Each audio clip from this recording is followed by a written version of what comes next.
नमस्कार दोस्तों, कैसे हैं आप लोग। 7 अगस्त 2021 के daily the Hindu editorial discussion में आपका स्वागत है। 4 आर्टिकल्स हैं आज। चारों आर्टिकल्स थोड़े थोड़े डिस्कस करेंगे। 3 आर्टिकल्स डिटेल में, एक चौथा आर्टिकल जो हॉकी का है उसको थोड़ा बहुत बताऊंगा मैं आपको। पहला आर्टिकल है India school children need their childhood back.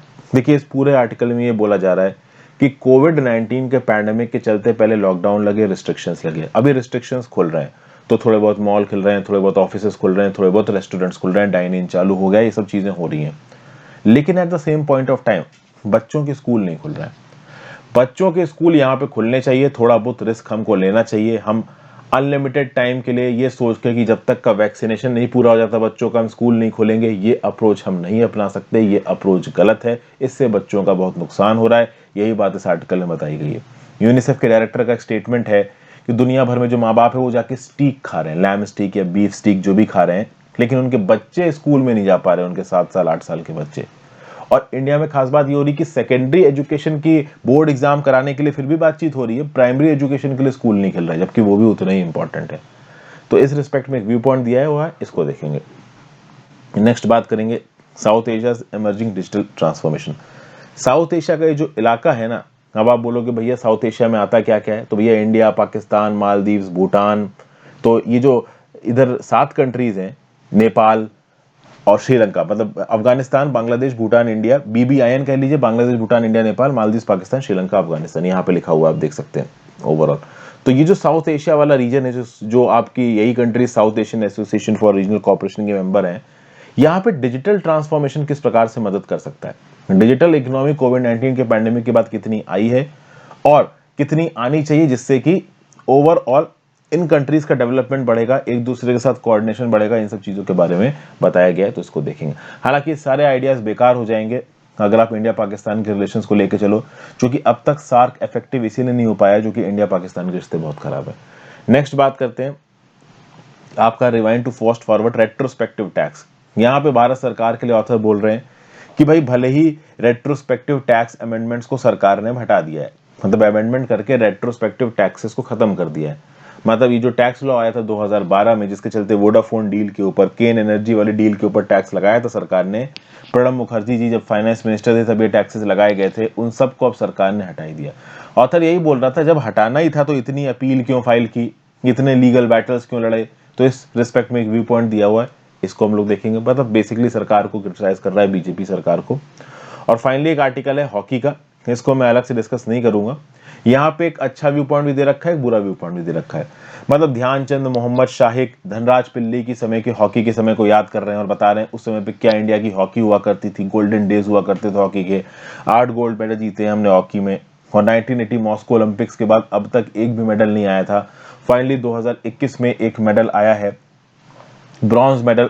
तो डेफिनेटली मनप्रीत सिंह जी की जो टीम है, इसको तारीफ करी जा रही है। यहाँ पे शुरुआत में 1-7 से ये हार गए थे ऑस्ट्रेलिया से, लेकिन बाद में सेमीफाइनल्स तक पहुंचे, बेल्जियम को हराया, ठीक है ना, जर्मनी को हराया। तो ओवरऑल यहाँ पे हॉकी टीम की तारीफ की जा रही है, और केवल मेंस हॉकी टीम की तारीफ नहीं की जा रही है, फीमेल हॉकी टीम की भी तारीफ की जा रही है। जैसे रानी रामपाल जी की जो टीम है फीमेल हॉकी की, वो 4th नंबर पे फिनिश की, ऑलमोस्ट ब्रॉन्ज जीत गए थे और वर्ल्ड चैंपियन ऑस्ट्रेलिया को हराया था, बट 4th नंबर पे उन्होंने खत्म किया।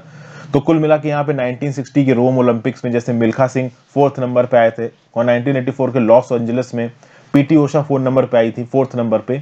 इन्होंने भी ब्रॉन्ज मेडल को बस एक विस्कर से मिस कर दिया था।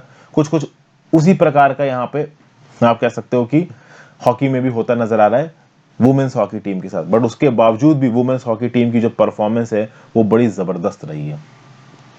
तो इस बारे में एक पॉइंट ऑफ व्यू दिया हुआ है, उसको उतना डिटेल में देखने की जरूरत नहीं है। तो ये आर्टिकल के बारे में हल्की फुल्की बात कर ली, 3 आर्टिकल्स डिटेल में डिस्कस करेंगे। उससे पहले अपने मेंबर्स का स्वागत कर लेते हैं, देखते हैं वो किसने किसने ज्वाइन किया है। तो जॉन लॉके ने हमको ज्वाइन किया है, फिलोसफर लोगों का ज्वाइन करना है। Welcome John. ओके, जो भी इनका रियल नाम है, ठीक है। ये 6th month as a member, jokes apart, ठीक है। तो जॉन लॉके, मतलब फिलोसफर साहब या फिर जो भी आपका नाम है, welcome you back as a channel member. Thank you so much for joining 6th month as a member, specially thankful to you. फिर प्राहर्ष गौरव ने हमको ज्वाइन किया है, RS ठाकुर ने हमको ज्वाइन किया है, रोहित कुमार ने हमको ज्वाइन किया है, अंजलि ललावत ने हमको ज्वाइन किया है, हिरंजन विश्वास ने हमको ज्वाइन किया है। हिरंजन विश्वास के कमेंट्स भी अक्सर कर देखते हैं, 2nd month as a member, welcome Hiranjan. और रुचिन रोशन ने हमको ज्वाइन किया है। तो Ruchin Roshan Hiranjan Vishwas second month as a member, Anjali Lalawat, Rohit Kumar, RS Thakur, Praharsh Gaurav and John Locke 6 months as a member. Special thanks to you. So welcome you all guys and girls to my channel as a member. Thank you so much for your consistent support. आगे चलते हैं, देखते हैं आज कौन कौन से important articles है। 3 इंपॉर्टेंट आर्टिकल्स जैसा कि मैंने आपको बताया कि मैं आपके साथ डिस्कस करूंगा। इसमें पहला आर्टिकल है स्कूल चिल्ड्रन को लेके। India school children need their childhood back. मतलब यहाँ पे हम लोग कोरोना के पैंडेमिक के चलते अगर इनका स्कूल रोक रहे हैं, इनको स्कूल नहीं जाने दे रहे हैं, तो इनके साथ हम सही नहीं कर रहे हैं। और यहाँ पे देखिए सब हेडिंग क्या लिख रखी है, the country needs to stop asking whether the schools are safe and start acknowledging that in person school is essential. मतलब कि हम बार बार ये जो पूछते हैं कि भाई कोविड-19 के पैंडेमिक के चलते बच्चों को स्कूल भेजो, ये क्वेश्चन गलत है। हमें इस बात को एक्नॉलेज करना चाहिए कि बच्चों को स्कूल भेजना बहुत जरूरी है। यहाँ पे व्यू पॉइंट क्या है कि भाई इकोनॉमी ओपन है, मॉल्स ओपन है, बार्स ओपन है, रेस्टोरेंट ओपन है, कुछ ऑफिसेज भी अब ओपन हो गए। ऑफिस तो खैर अब मुंबई जैसे शहरों में भी 100% अटेंडेंस हो गई है, ठीक है। लेकिन अब खास बात यह कि बच्चों के स्कूल ओपन नहीं हुए। ओके, कुछ हद तक हायर ग्रेड स्टूडेंट्स के लिए ओपन होने की बातचीत चल रही है और बोर्ड एग्जामिनेशन एक बहुत बड़ा व्यू पॉइंट है। मतलब बोर्ड एग्जामिनेशन बच्चों के बर्बाद ना हो, 10th 12th के एग्जाम बर्बाद ना हो। हालांकि आप कह सकते हो बेस्ट ऑफ 5 के बेसिस पे असेसमेंट हो रहा है सीबीएसई में। लेकिन सबसे खास बात यह है कि ओवरऑल जो प्राइमरी एजुकेशन है, जो सबसे इंपॉर्टेंट एजुकेशन है, वो अभी के लिए हम लोग स्किप कर रहे हैं, ठीक है। ये बात बिल्कुल सही है कि हायर ग्रेड्स में जो बच्चे होते हैं वो जो नंबर लेके आते हैं उसके बेसिस पे डॉक्टर बनते हैं, इंजीनियर बनते हैं, नो डाउट इन दैट। उनकी लाइफ कैसे चलेगी उनके हायर ग्रेड के नंबर बताते हैं। But at the same point of time जो हमारे यंगर चिल्ड्रन है, 6 साल के, 5 साल के, 7 साल के, भाई वो उनके यंगर ईयर्स में ओवरऑल पर्पस ऑफ एजुकेशन को समझ पाते हैं। देखिए, जो इन पर्सन स्कूल एजुकेशन होती है वो एक बच्चे को सिखाती है कि कैसे शेयर करना है दूसरों के साथ, कैसे वेट करना है अपने टर्न के लिए, कैसे निगोशिएट करना है, कैसे कॉम्प्रोमाइज करना है, सोशल कॉन्टैक्ट्स कैसे बनाने हैं। तो अगर आप छोटे में बच्चों की पढ़ाई रोक दोगे तो आप ये इंपॉर्टेंट चीजों के साथ उनका कनेक्ट रोक दोगे। अच्छा, आगे बढ़ने से पहले वीडियो पे लाइक का बटन जरूर दबा देना दोस्तों, अगर अब तक नहीं बताया है तो। वीडियो को शेयर कर दीजिए अपने दोस्तों के साथ अपने सोशल मीडिया प्रोफाइल्स पे। चैनल को सब्सक्राइब नहीं किया तो अब तक बिल्कुल सब्सक्राइब कर लीजिए, ज्यादा से ज्यादा लोग साथ इस वीडियो को शेयर करें, यही आपकी गुरु दक्षिणा होगी, ठीक है। harshitdivedi.com पे डेली बेसिस पे जाके आप करंट अफेयर्स पढ़ सकते हैं। कल भी अपलोड हो गए थे, आज भी मैं वीडियो के बाद जो आपकी एडिटोरियल की पीडीएफ है वो टेलीग्राम ग्रुप में अवेलेबल करवा दूंगा। ओके, वापस आ जाते हैं। तो हम लोग बात कर रहे हैं कि जो छोटे बच्चे होते हैं 5 साल के, 6 साल के, 7 साल के, उनके लिए एजुकेशन बहुत जरूरी है, उनका स्कूल बंद नहीं होना चाहिए। इसमें एक व्यू पॉइंट निकल के आ रहा है इकोनॉमिकली वीक बैकग्राउंड्स के लिए। जो बच्चे इकोनॉमिकली वीक बैकग्राउंड से, घर में उनको ज्यादा खाने पीने के लिए नहीं मिलता, वो मिड डे मील स्कीम का बेनिफिट उठाने के लिए आप स्कूलों में जाते थे। इनफैक्ट मेरे रिलेशन में बहुत से मतलब टीचर्स हैं जो कि आपके स्कूलों में पढ़ाते हैं, सरकारी स्कूलों में, बिल्कुल गाँव देहात में। उनसे मैंने बात की तो उन्होंने बोला कि कोरोना के बाद से बच्चे आ ही नहीं रहे स्कूल, ठीक है ना। बच्चे स्कूल क्यों नहीं आ रहे? क्योंकि मिड डे मील स्कीम बंद हो गई थी, क्योंकि मिड डे मील वाला खाना नहीं बन रहा था। और किसी दिन धान काटना होता तो वो धान काटने चले जाते हैं। ओके, बच्चे आते ही नहीं है स्कूल में, उनका ये बोलना है धान काटने में 100 रुपए मिल जाते हैं, स्कूल तो बाद में भी हो जाएगा। तो स्कूल एज अ की सोर्स ऑफ न्यूट्रिशन के बंद होने के चलते स्कूल में बच्चों का आना बंद हो गया। कुछ लोग स्कूल आते थे क्योंकि वो अपने घर में केओस से बचना चाहते थे। अब हर घर नॉर्मल नहीं होता है, कहीं कहीं घरों में पैसों की कमी की वजह से बहुत लड़ाइयाँ होती हैं, बहुत सारी अलग अलग प्रकार की परेशानियां होती हैं, ठीक है। अब जिस घर में प्रॉपर पैसे नहीं है, चीज़ों का अभाव है, वहाँ पे परेशानी हो जाती है, इसमें कोई नई बात नहीं है। तो ऐसे केसेस में उन बच्चों को मौका मिलता था कि वो घर के मॉल से निकल के स्कूल में आके पढ़ के कुछ यूजफुल सीख सकें, वो अपॉर्चुनिटी भी उनके पास से चली गई। ओके, प्लस खास बात यह है कि वो बच्चे जिनके पेरेंट्स एजुकेटेड नहीं है या फिर जो होम ट्यूटर्स अफोर्ड नहीं कर सकते, उनके लिए भी लर्निंग लॉसेस हुआ है।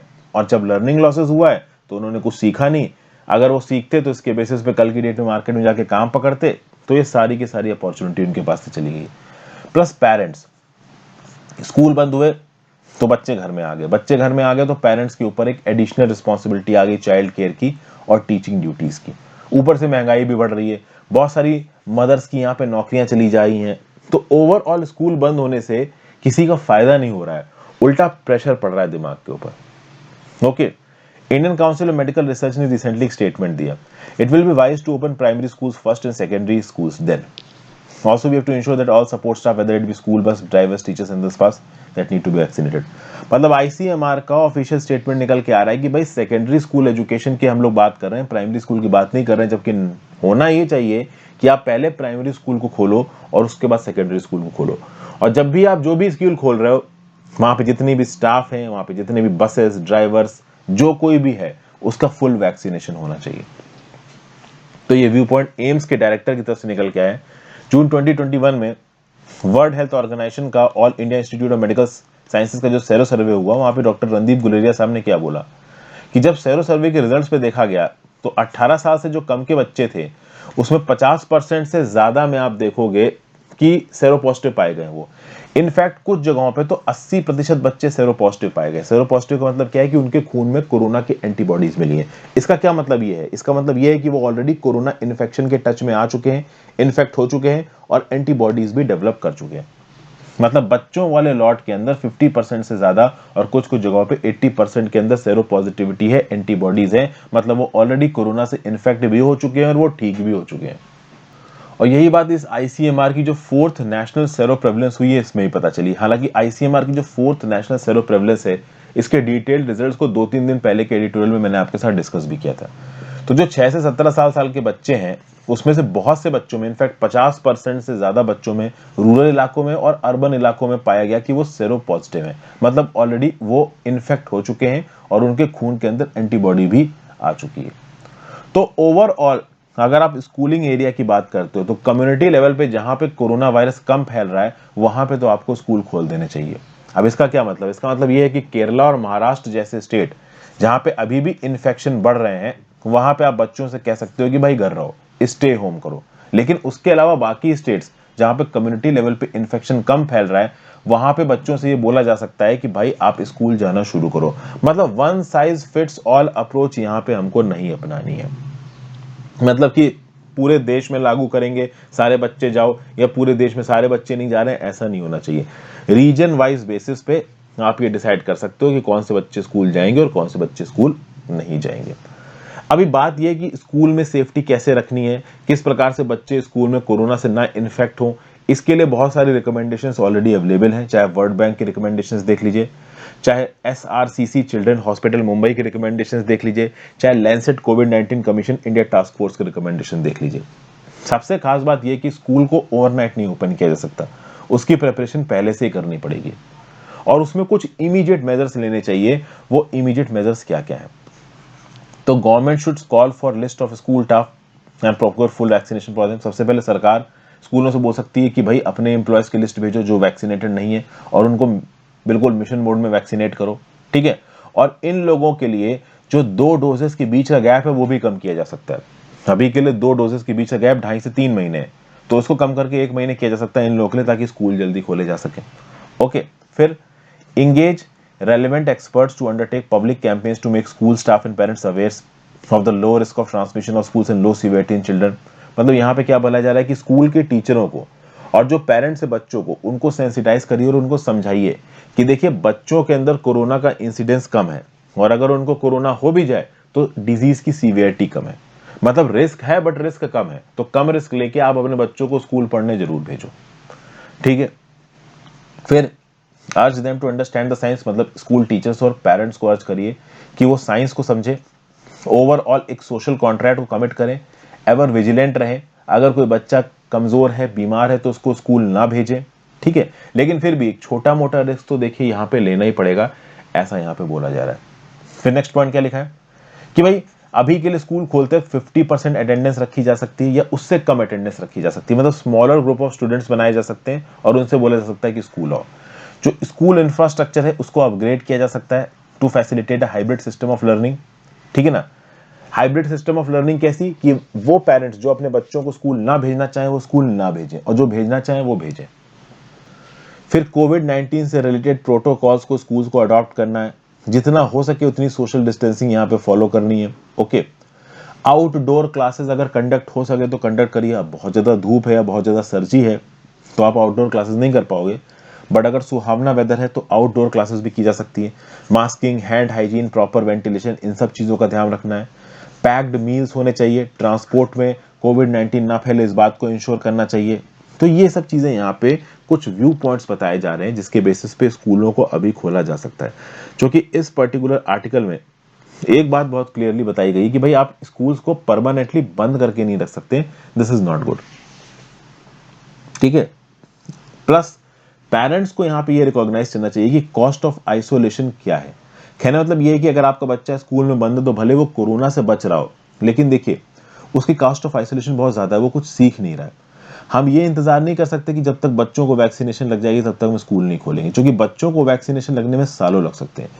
ब्रिटेन ने तो इनफैक्ट ये तक बोल दिया है कि हम मास कोविड-19 वैक्सीनेशन बच्चों को देंगे ही नहीं। ओके, और खास बात यह कि जब बच्चों को स्कूल भेजने वाली बात हो रही है तो 100% गारंटी कि बच्चे सेफ रहेंगे, 100% गारंटी तो देखिए किसी भी चीज में नहीं है। आप कितनी भी मिटिगेटिंग स्ट्रेटजी को अपना लो, आप 100% कभी भी किसी चीज को सिक्योर नहीं कर पाओगे।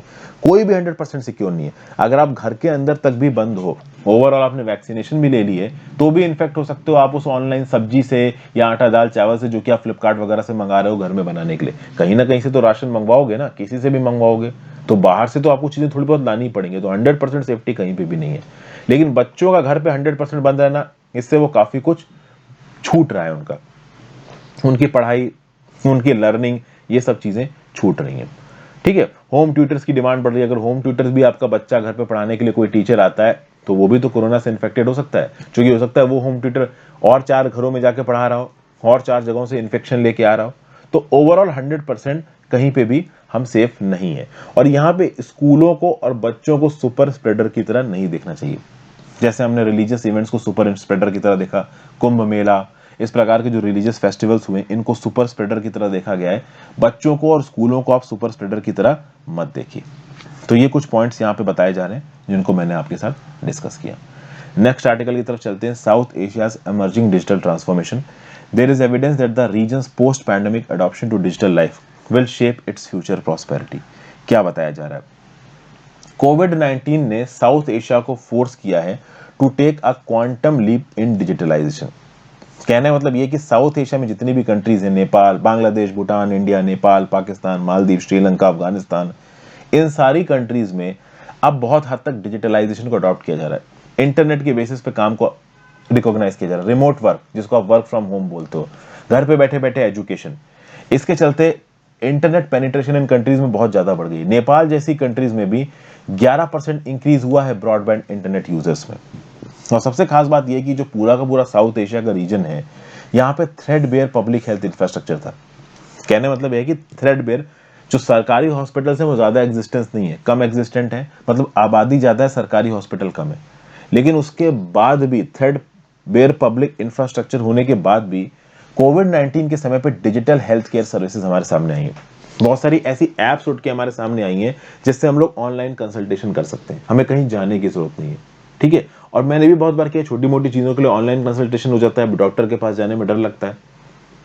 ठीक है, डॉक्टर्स मिलना भी नहीं चाह रहे क्योंकि उनको डर है। ओके, इंडिया में कोविड-19 की वजह से नेशनल डिजिटल हेल्थ मिशन के लॉन्च को एक्सेलरेट किया गया, जो एनहांस करेगा accessibility and efficiency of health care services by creating a unique health ID for citizen. ये क्या बताया जा रहा है? ये बताया जा रहा है अलग अलग तरीके, जैसे इंडिया में नेशनल डिजिटल हेल्थ मिशन लेके आ रही सरकार, इस हेल्थ मिशन के दम पे हेल्थ केयर सर्विसेज को हर सिटीजन तक पहुंचाया जाएगा। कैसे पहुंचाया जाएगा?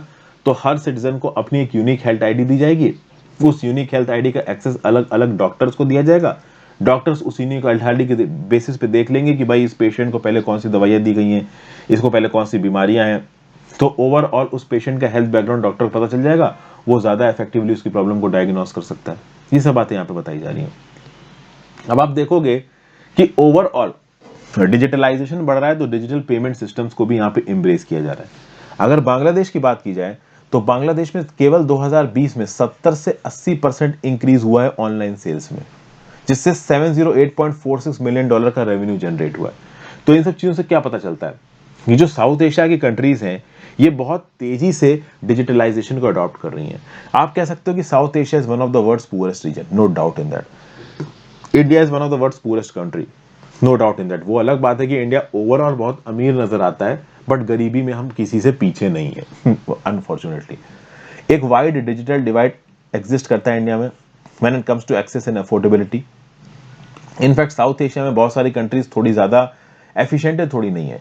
अगर बात किया जाए world second largest online market की, साउथ एशिया में वर्ल्ड का one of the second largest online market है। इंडिया आप कह सकते हो सेकंड लार्जेस्ट है। चाइना के बाद अगर दुनिया का सबसे बड़ा कोई मार्केट है तो वो इंडिया है। और सबसे खास बात यह है कि India second largest online market है इस बात के बावजूद कि इंडिया की 50% आबादी के पास इंटरनेट का एक्सेस नहीं है। बांग्लादेश की 59% आबादी के पास इंटरनेट का एक्सेस नहीं है। पाकिस्तान की 65% आबादी के पास इंटरनेट का एक्सेस नहीं है। उसके बाद भी बांग्लादेश और पाकिस्तान जैसी कंट्रीज को भी एक बहुत पोटेंशियल मार्केट समझा जाता है। तो इंडिया की तो बात ही छोड़ दीजिए, इंडिया में 50% आबादी के पास इंटरनेट एक्सेस नहीं है, उसके बाद भी दुनिया का दूसरे नंबर का सबसे बड़ा ऑनलाइन मार्केट है। और अब यहाँ पे ऑनलाइन डिजिटलाइजेशन की जरूरत और क्या क्या है। जरूरत इसलिए भी है कि अब जो सरकारें हैं अलग अलग, ठीक है, पूरे साउथ एशिया में, वो मॉनेटरी और हेल्थ असिस्टेंस को ऑनलाइन डिस्ट्रीब्यूट कर रही हैं। ओके, ऑनलाइन डिस्ट्रीब्यूशन हो रहा है यहाँ पे मॉनेटरी और हेल्थ असिस्टेंस का। अब अगर आप साउथ एशियन वुमेन की बात करो तो पैंडेमिक के दौरान 51% of the south Asian women के पास सोशल प्रोटेक्शन नहीं थी। ये फोर्सेस क्या है, सोर्सेज यहाँ पे लिंक पे दी हूँ, आप जाके देख सकते हो। ठीक है, चिल्ड्रंस को भी यहाँ पे काफी नुकसान हुआ है। तो वो बच्चे जो घर में बैठे बैठे ऑनलाइन पढ़ रहे हैं, 88% बच्चों के पास इंटरनेट का लैग था। या तो इंटरनेट का लैग था या डिवाइसेस का लैग था जिसके ऊपर वो अपने कंटेंट को देख सकते हैं और पढ़ सकते हैं। ये बड़ा प्रॉब्लमेटिक फिगर है। साउथ एशिया में जब होम स्कूलिंग शुरू हुई, 88% बच्चों के पास इंटरनेट एक्सेस ही नहीं है। तो इन सब चीजों से क्या होगा, इन सब चीजों से बच्चे खतरे पे आ रहे हैं। ठीक है, अगर उनके पास इंटरनेट एक्सेस है ही नहीं तो घर पे पढ़ ही नहीं पाएंगे, तो घर वाले बोलेंगे ठीक है छोटे मोटे काम करो बाहर, अब जब पढ़ नहीं पा रहे हो। तो इससे बच्चे आउट ऑफ स्कूल हो जाएंगे, गर्ल्स की जल्दी शादी हो सकती है, चाइल्ड लेबर बढ़ सकता है। अगर ये चाइल्ड लेबर बढ़ेगा तो ये हमारी इकोनॉमी के लिए अच्छा नहीं है। इकोनॉमी के लिए अच्छा क्यों नहीं है, क्योंकि देखिए समझिए बात को, यही बच्चा आज की डेट में पढ़ाई करेगा तो कल की डेट में वो टैलेंटेड बनता है और अपने टैलेंट के दम पे आगे इकोनॉमी में अपना कंट्रीब्यूशन देता, जिससे देश बढ़ता, साउथ एशिया बढ़ता, लेकिन वो नहीं होगा। फिर बिजनेसेस भी काफी फेल हुए हैं। देखिए साउथ एशिया में बहुत सारे ई कॉमर्स फर्म है। अब देखिए ई कॉमर्स फर्म और ऑनलाइन डिजिटलाइजेशन की बात करते हो तो क्लाउड बेस्ड टेक्नोलॉजी की जरूरत होती है। इसका इंफ्रास्ट्रक्चर और टेक्नोलॉजिकल नो हाउ भी बहुत तेजी से नहीं बढ़ पाया है साउथ एशिया में, जिसको बढ़ाने की जरूरत है। ओवरऑल ये सब बातें यहाँ पे बताई जा रही है। देखिए खास बात यह है कि अगर आपको डिजिटल ट्रांसफॉर्मेशन करना है तो एडवांस टेक्नोलॉजीज अडॉप्ट करनी पड़ेंगी। Cloud computing, big data, internet of things, artificial intelligence, ये बैंकिंग में भी इन्वॉल्व है, मैन्युफैक्चरिंग में भी इन्वॉल्व है, रिटेल में भी इन्वॉल्व है। तो सरकारों को इन टेक्नोलॉजीज में ओवरऑल अपनी एफिशिएंसी और इफेक्टिवनेस बढ़ानी पड़ेगी, और आप देखोगे तो भारत सरकार ऐसा कर भी रही है। अगर एशिया में डिजिटलाइजेशन की बात की जाए तो कौन सी कंट्री सबसे आगे हैं, तो जापान देख लीजिए, सिंगापुर देख लीजिए, साउथ कोरिया देख लीजिए, ये ग्लोबल टेक्नोलॉजिकल हब्स की तरह उठ के आई हैं। चाइना को भी अगर आप एशिया का हिस्सा मानो तो चाइना की ई कॉमर्स इंडस्ट्री 2024 में $3 ट्रिलियन पहुंच जाएगी। ध्यान से सुनिए, चाइना की जो ई कॉमर्स इंडस्ट्री है वो 2024 में $3 ट्रिलियन पहुंच पाएगी। और इंडिया का मैं आपको डाटा बताता हूं, इंडिया की जो ई कॉमर्स इंडस्ट्री है, ऐसा बोला जा रहा है कि वो 2026 तक $200 बिलियन पे पहुंचेगी। चाइना 2024 में, यानी अभी से 3 साल बाद, $3 ट्रिलियन पे पहुंच जाएगा ई कॉमर्स में, और इसी ई कॉमर्स में इंडिया 2026 तक $200 बिलियन पे पहुंचेगा। मतलब चाइना से तो हम बहुत ज्यादा पीछे हैं, तो कंपैरिजन का कोई मतलब नहीं बनता। लेकिन हाँ, ये अलग बात है कि 2026 तक ये जो ई कॉमर्स सेक्टर है इंडिया में, ये 1 मिलियन यानी 10 लाख एक्स्ट्रा जॉब क्रिएट कर सकता है। तो हम तो अभी के हिसाब से इंप्रूवमेंट करेंगे ना, अब चाइना किससे कंपीट नहीं कर पा रहे तो क्या कर सकते हैं। ठीक है, फिर यहाँ पे साउथ एशिया ने डिजिटल टेक्नोलॉजीज के अडॉप्शन में कुछ अच्छा परफॉर्म भी किया है। जैसे बांग्लादेश में बात की जाए तो बांग्लादेश में आया है डिजिटल बांग्लादेश विजन 2021, जिसने बांग्लादेश को एक डिजिटल सोसाइटी को बनाने की बात की है। फिर इंडिया में बायोमेट्रिक आइडेंटिफिकेशन के सिस्टम्स चल रहे हैं। वेलफेयर प्रोग्राम को डिजिटल इनोवेशन के थ्रू लोगों तक पहुंचाने की बात की जा रही है। अभी रिसेंटली ही मैंने कुछ दिन पहले करंट अफेयर्स में आपसे डिस्कस की एक स्कीम, ई रूपी स्कीम। ठीक है, ये आप कह सकते हो कि एक कैशलेस कोड है, क्यूआर कोड है। अब ऑब्वियस सी बात है, उस क्यूआर कोड को स्कैन करने के लिए थोड़ा बहुत तो इंटरनेट चाहिए ही होगा। तो ये भी आप कह सकते हो कि डिजिटलाइजेशन का एक बड़ा जबरदस्त एग्जाम्पल है। फिर फिनटेक सेक्टर, फाइनेंशियल और टेक्नोलॉजी सेक्टर, फाइनेंस और टेक्नोलॉजी को मिला दो तो इसका स्कोप भी बहुत है। पाकिस्तान की बात की जाए तो अगर पाकिस्तान का डिजिटल फाइनेंशियल सेक्टर बढ़ता है तो उसकी जीडीपी 7% से बढ़ सकती है। हालांकि पाकिस्तान को बम फोड़ने से फुर्सत नहीं है, वो एक अलग बात है। तो ओवरऑल एक रोबस्ट डिजिटल इंफ्रास्ट्रक्चर की जरूरत है। लेकिन अब प्रॉब्लम है यहाँ पे, इंडिया की अगर बात की जाए तो इंडिया में इस रोबस्ट डिजिटल इंफ्रास्ट्रक्चर को बनाने के लिए सालाना $35 बिलियन का इन्वेस्टमेंट चाहिए। अब सवाल ये उठता है कि $35 बिलियन कहां से आएंगे? सरकार तो अकेले को इन्वेस्ट कर नहीं सकती, तो पब्लिक प्राइवेट पार्टनरशिप पे ध्यान दिया जा रहा है। पब्लिक प्राइवेट पार्टनरशिप भी अभी के लिए $35 बिलियन सालाना नहीं इकट्ठा कर सकते। ओवरऑल यहाँ पे रेगुलेटरी रोड ब्लॉक्स भी बहुत सारे हैं, जैसे कि इंडिया में कोई प्रॉपर डाटा प्रोटेक्शन बिल नहीं है, तो इस डाटा प्रोटेक्शन बिल को लेके आओ तो ओवरऑल डिजिटल पेमेंट सिस्टम्स को और बाकी डिजिटलाइजेशन को हम और आसानी से अडॉप्ट कर सकते हैं। तो ये सब कुछ बातें यहाँ पे की जा रही हैं। सरकारों को, बिजनेसेस को, प्राइवेट सेक्टर को, सबको मिल के काम करना पड़ेगा ओवरऑल लोगों की डिजिटल स्किल्स को बढ़ाने के लिए, ऑनलाइन प्लेटफॉर्म्स की इफेक्टिविटी को यहाँ पे बढ़ाने के लिए, plus stringent cyber security measures भी लेने, क्योंकि जैसे जैसे डिजिटलाइजेशन बढ़ेगा वैसे वैसे साइबर अटैक्स भी बढ़ेंगे, तो हमें उसके लिए भी यहाँ पे तैयार रहना है। डिजिटलाइज ना होने की वजह से साउथ एशिया को बोला जा रहा है कि हर साल $23 बिलियन के रेवेन्यू का नुकसान हो रहा है। ओके, तो ये भी हम हटा सकते हैं। साउथ एशिया में एक यूरोपियन यूनियन के मॉडल का डिजिटल सिंगल मार्केट प्रपोजल भी लेके आया जा सकता है, लेकिन वो तब पॉसिबल होगा जब साउथ एशिया की सारी कंट्रीज आपस में एक दूसरे के साथ कोऑर्डिनेट करें। और दो कंट्रीज की हिस्ट्री तो देखिए, आपको पता ही है, इंडिया और पाकिस्तान, केवल इन दो कंट्रीज की वजह से south Asian association of regional corporation सही तरीके से काम नहीं कर पाया है। और आगे आने वाले समय में ये जो डिजिटलाइजेशन है आपका साउथ एशिया में, वो भी साइलोज में चलेगा, अलग अलग कंट्रीज के हिसाब से चलेगा। इंडिया आप कह लो कि अलग अलग कंट्रीज के साथ इन्वॉल्वमेंट करके, कोऑपरेशन करके, पाकिस्तान को साइड रख के थोड़ा बहुत कोऑपरेशन कर ले तो कर ले। ओवरऑल साउथ एशिया का रीजन मिलके काम करे विद अ यूनिफाइड अप्रोच सबके बेनिफिट के लिए, इसके चांसेस थोड़े कम है। क्यों? इंडिया पाकिस्तान वाले एंगल की वजह से। ठीक है, नेक्स्ट आर्टिकल चलते हैं। Rewind to fast forward, delayed reset on retrospective tax is only the first step to regaining investor confidence। यहां पे क्या बताया जा रहा है? बताया जा रहा है भाई टॉर्चुअस टैक्सेशन टेल के बारे में बताया जा रहा है। जब वोडाफोन ने हाचिसन वैम्पोवा को एक्वायर किया था $11 बिलियन पे 2007 में, और 2012 में टैक्स लॉ को अमेंड करके इसके ऊपर टैक्स लगाया गया, तब से एक बड़ी टैक्स की लड़ाई सी चालू हो गई है। ये वोडाफोन नाम की कंपनी ज्यादा इन्वेस्टमेंट कर नहीं रही है इंडिया में, जो इसके ऑपरेशंस हैं वो ऑलमोस्ट कोलैप्स पे हैं, वोडाफोन आइडिया जैसे तैसे चल रहा है। तब रिसेंटली हमारी फाइनेंस मिनिस्टर निर्मला सीतारमण जी ने एक नया टैक्स लॉ इंट्रोड्यूस किया, जिसके चलते रेट्रोस्पेक्टिव टैक्सेस को हटा दिया गया। जिनसे भी रेट्रोस्पेक्टिव टैक्सेस वसूले गए उनको वापस कर दिए जाएंगे, लेकिन इंटरेस्ट वापस नहीं किया जाएगा।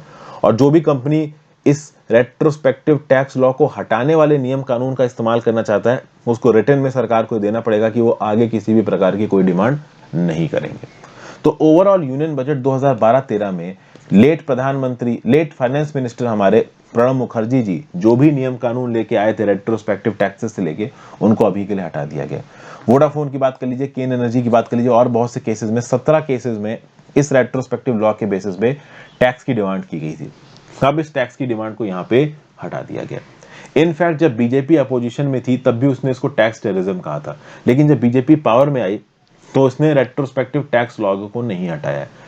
अब क्यों नहीं हटाया? इसके लिए इनके ब्यूरोक्रेट्स ने इनको एडवाइस किया था, या फिर ओवरऑल लोगों के बीच में इमेज खराब हो जाएगी बीजेपी की, इसलिए नहीं हटाया? Nobody knows.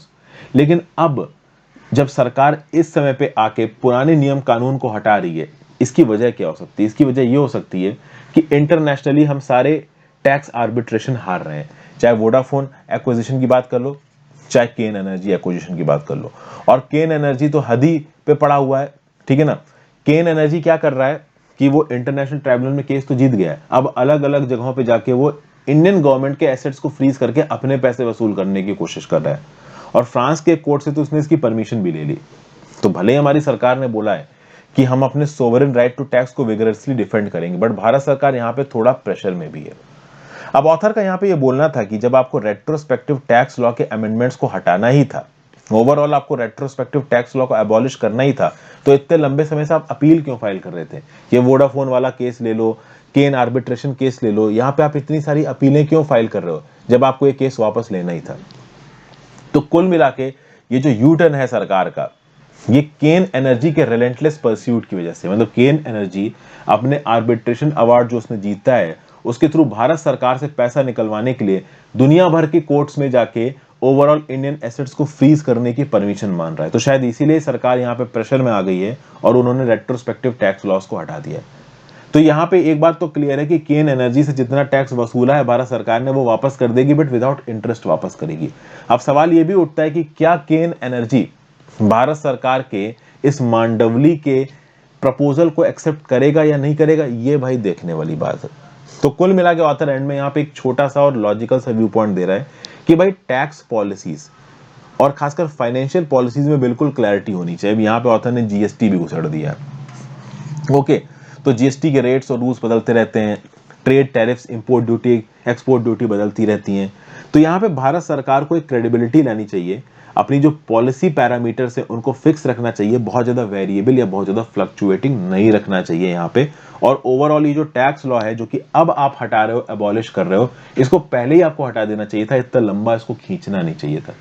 यही ऑथर यहाँ पे बोल रहा है। मतलब कुल मिला के इंडियन गवर्नमेंट थोड़ी ह्यूमिलिएट सी हो रही है यहाँ पे, केन एनर्जी नाम की कंपनी के सामने थोड़ी झुकती हुई सी नजर आ रही है। अब देखते हैं केन एनर्जी इस मुद्दे को खत्म करता है या फिर इसको और आगे खींचता है। और मतलब देखिए दो चीजें हैं, केन एनर्जी से सरकार ने जितना भी पैसा लिया है, सरकार अब इनडायरेक्टली बोल रहा है हम पैसा लौटा देंगे, लेकिन इंटरेस्ट के साथ नहीं लौटाएंगे। केन एनर्जी अगर ये बात लेके बैठ जाता है कि भाई हमारा इतने लंबे समय से पैसा पेंडिंग है, हमने इतनी लीगल डिस्प्यूट्स लड़े हैं, हमें पूरा पैसा वापस चाहिए, तो हो सकता है केन एनर्जी भारत सरकार का प्रपोजल एक्सेप्ट ना करे। अब क्या होगा क्या नहीं होगा ये आगे आने वाले समय में पता चलेगा। तो यहाँ पे मैं अपने इस डिस्कशन को खत्म कर रहा हूँ। Thank you for watching friends. I hope आपको कुछ ना कुछ यहाँ पे यूजफुल जानने को मिला होगा। ज्यादा से ज्यादा लोग इस वीडियो को शेयर करिएगा। Have a great day, good bye.